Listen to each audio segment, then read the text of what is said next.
Սենքի էլի, չարեց։ Ողջույն բոլորին, ինչպես գիտեք, պարտքի ընթացքն է եւ շատերդ եք հարցնում, արդյոք Դուբայում հեշտ է։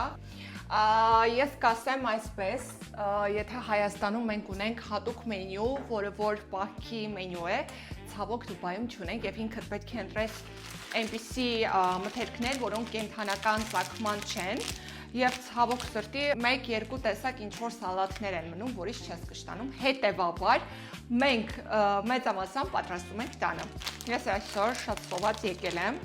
պաստա եմ վերցրել, որպեսզի պատրաստեմ, ու մի բան չեմ հասկանում, միշտ որ մարդիկ ասում են, դե կարելի է միշտ չուտել եւ մնացած ինչ-որ բաները ուտել։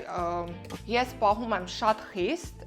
եւ շատ ուշադրություն եմ դարձնում բաղադրությանը, եթե նույնիսկ շատ պրոդուկտների վրա նշված է, որ չի պարունակում կաթ կամ ձու, բայց ինքը պատրաստված է այնպիսի հատվածներում, որտեղ որ կաթի կամ ձվի շփում է եղել, ես դրանք նույնպես չեմ գնում, չգիտեմ, մի տեսակ ինձ թվում է, թե ես խախտում եմ։ Ես հիմա երևի թե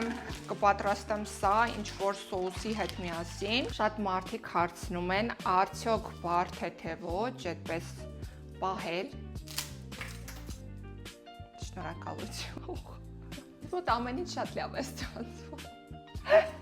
Դժվար չի եւ այլն։ Սա ցանկության հարց է։ Եվ եթե դուք ունեք ցանկություն պահելու, ապա ոչ մի դժվարություն չկա։ Կենդանական ծագման ոչինչ չուտելով մարդ չի մահանում, շատ առողջ է լինում։ Դե ես անցնեմ իմ պաստայի պատրաստման բուն արարողությանը։ Հուսամ նմանատիպ ֆորմատի վիդեոներ